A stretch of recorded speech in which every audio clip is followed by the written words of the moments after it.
Do you remember walking into the corner store with $1 in your pocket, already knowing it wouldn't stretch far, but excited anyway? The shelves were full of bright packages, new flavors, and snacks that felt like they were made just for kids.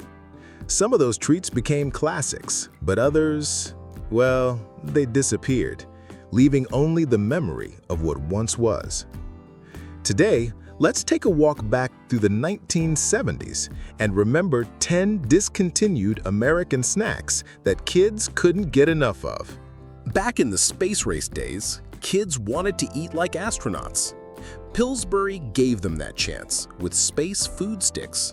They came in chocolate, peanut butter, and caramel, little chewy rods that felt more like an experiment than a candy bar. The idea that you were eating the same kind of food astronauts carried into space made them special. They were fun while the moon landings were fresh in everyone's mind, but once the space craze cooled off, so did these snacks. Kraft decided peanut butter could use some excitement, so they came up with Kugel, a spread that came in flavors like banana, chocolate, cinnamon, and vanilla. For kids, it turned an ordinary sandwich into something unforgettable. Even the jars had personality, with colorful lids and a cartoon mascot that made it feel like a friend at the table. It didn't stick around long, though. Regular peanut butter and jelly won the battle. Still, anyone who tasted Kugel never forgot it. 8 inches of chocolate-covered caramel, braided together like a candy rope. That was the Marathon bar. The wrapper even had a ruler printed on the back, so you could brag about just how long your candy bar really was. Kids loved the chewy challenge, and showing it off was half the fun. But it was expensive to make, and the novelty wore off. By the early 1980s, the Marathon had run its course. Sure, Hubba Bubba gum is still around today, but in the late 70s, the bubblegum tape felt revolutionary. Instead of unwrapping a stick, you pulled out a long pink ribbon of gum from a little plastic case.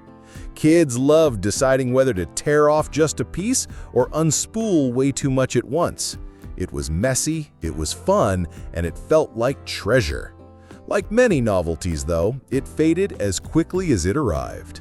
Imagine a snack that looked like little pizza slices and actually tasted like pizza. That was Pizza Spins, a baked chip from General Mills in the early 70s. The flavor was bold: cheese, tomato, spices, and the commercials made them seem like the coolest thing ever. Kids loved them, but adults didn't buy in, and without steady sales, Pizza Spins spun right off the shelves. Still, if you had them once, you never forgot. Imagine a snack that looked like little pizza slices and actually tasted like pizza. That was Pizza Spins, a baked chip from General Mills in the early 70s. The flavor was bold: cheese, tomato, spices, and the commercials made them seem like the coolest thing ever. Kids loved them, but adults didn't buy in, and without steady sales, Pizza Spins spun right off the shelves. Still, if you had them once, you never forgot. At first glance, chocolatey looked like any other chocolate bar. But when you bit into it, the inside was full of tiny air bubbles that made it light and crisp. Nestle launched it in the early 70s, and kids were fascinated. This wasn't just chocolate, it was bubbly chocolate. It melted quickly, almost disappearing in your mouth. Sadly, sales never took off the way Nestle hoped, and by the mid-80s, it was gone. Before fruit roll-ups became every kid's lunchbox favorite, General Mills tested something even stranger: pudding roll-ups. It was exactly what it sounded like: chocolate pudding flattened into a chewy sheet you could peel off and eat with your hands. Kids loved the novelty, but parents weren't too thrilled about the sticky mess.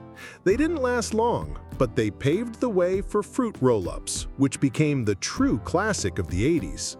In 1978, baseball fans could unwrap a piece of their hero.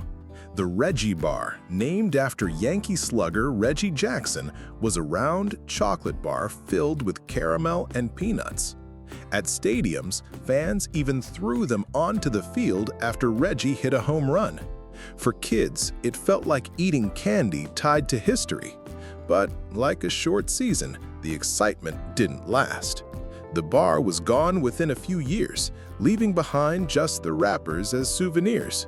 Yes, ding-dongs are still with us, but kids from the 70s will tell you, it's not the same without the foil.